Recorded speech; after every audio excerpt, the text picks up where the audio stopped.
Assalamualaikum warahmatullahi wabarakatuh. Perkenalkan, nama saya Atia Farah Anindya dengan NIM 08061182227004 Farmasi kelas B angkatan 2022. Pada video kali ini saya akan menjelaskan mengenai analisis deskriptif dari jurnal dengan judul Analisis Perilaku Pasien Rawat Jalan dalam Membeli Obat Instalasi Farmasi Rumah Sakit di PGI Cikini.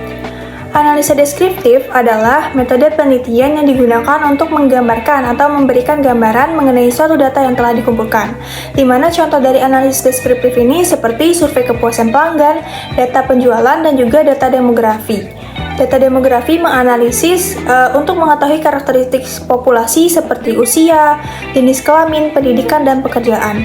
Nah, dari jurnal yang telah saya analisis didapatkan research question seperti bagaimana hubungan antara karakteristik dan kepuasan pasien dengan perilaku pasien rawat jalan dalam membeli obat di instalasi farmasi Rumah Sakit PGI Cikini.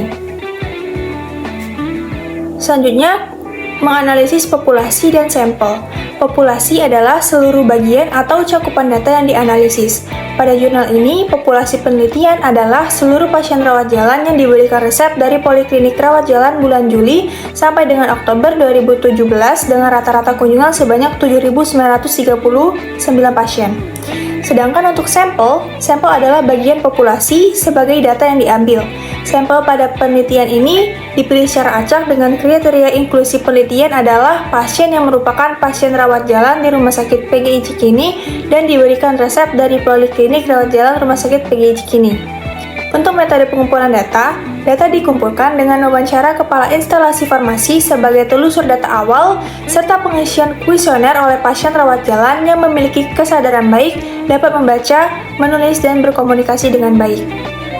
Jenis data yang terdapat dalam jurnal ada dua, yaitu yang pertama ada data karakteristik responden penelitian, adalah data yang mengenai variabel usia, jenis kelamin, pendapatan yang mempengaruhi perilaku pasien dalam membeli obat.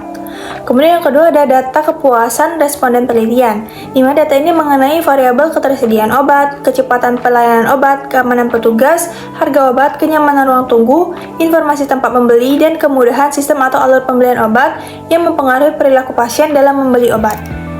Variabel terbagi menjadi dua, yaitu kuantitatif dan kualitatif. Variabel kuantitatif diskrit pada jurnal adalah jumlah kunjungan pasien dan jumlah pasien yang menerima resep pada bulan Juli sampai Oktober 2017. Untuk variabel kuantitatif kontinus adalah pendapatan pasien yang datang membeli obat di instalasi farmasi Rumah Sakit PGI Cikini.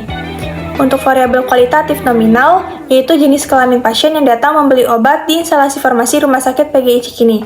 Untuk variabel kualitatif ordinal, yaitu ketersediaan obat, lengkap atau tidak lengkap, kecepatan pelayanan obat, cepat atau lambat, harga obat, mahal atau murah, dan kemudahan sistem alur membeli obat, yaitu mudah atau sulit.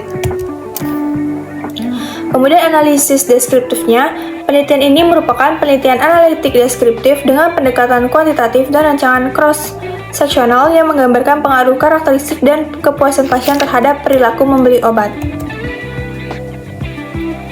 Pada penyajian data, terdapat distribusi karakteristik dan kepuasan responden, di mana variabel independennya berupa umur, jenis kelamin, pendapatan, ketersediaan obat, dan yang lain sebagainya. Kesimpulan dari analisis jurnal secara deskriptif ini adalah perilaku pasien rawat jalan untuk membeli obat di instalasi farmasi Rumah Sakit PGI Cikini dipengaruhi oleh faktor marketing stimuli, environmental stimuli, dan karakteristik konsumen.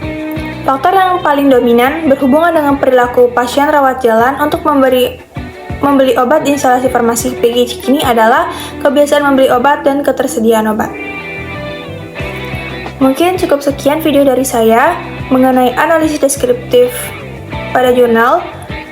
Lebih dan kurangnya saya mohon maaf, semoga bermanfaat. Wassalamualaikum warahmatullahi wabarakatuh.